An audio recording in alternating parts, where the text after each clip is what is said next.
হল নাই। ব্রাহ্মণবাড়িয়ায় কোনো সাংস্কৃতিক প্রতিষ্ঠানকে দাঁড়াতে দেয়া হচ্ছে না। এই কালো নকশা কারা করছে?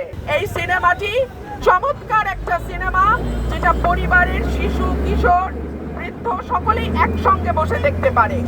সেই সিনেমাটি কেন বন্ধ করে দেয়া হলো?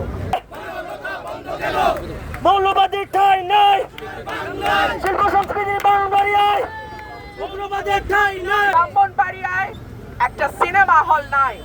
ব্রাহ্মণবাড়িয়ায় কোনো সাংস্কৃতিক প্রতিষ্ঠানকে দাঁড়াতে দেয়া হচ্ছে না। এই কালো নকশা কারা করছে?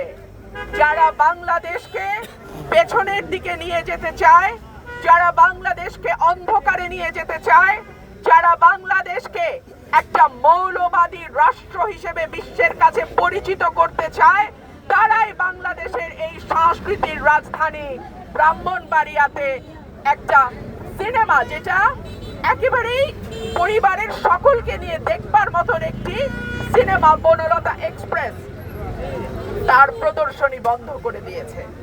গতকালকে আমি এই সিনেমাটি দেখেছি। এই সিনেমাটি চমৎকার একটা সিনেমা, যেটা পরিবারের শিশু, কিশোর, বৃদ্ধ সকলেই একসঙ্গে বসে দেখতে পারে। সেই সিনেমাটি কেন বন্ধ করে দেয়া হলো?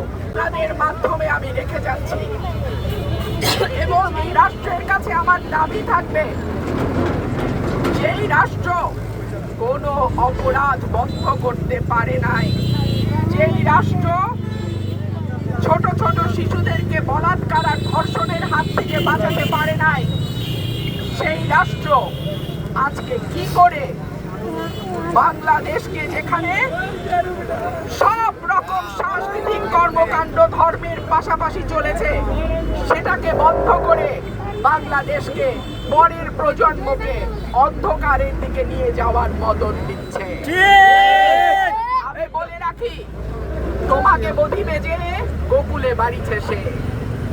যাদেরকে আপনারা আজকে আশ্রয় প্রশ্রয় দিচ্ছেন, আপনাদের মদদে যারা আজকে গান, বাজনা, সাংস্কৃতিক কর্মকাণ্ড সব কিছুর উপরে শক্তভাবে প্রতিরোধ করে তোলার সাহস পাচ্ছে, একদিন তাদের হাতেই কিন্তু আপনারা পরাজিত হবে। আশা রাখবো শুভ বুদ্ধির উদয় হবে, সামনের প্রজন্মকে আমরা যেন সাংস্কৃতিক কর্মকাণ্ড থেকে দূরে না রাখি।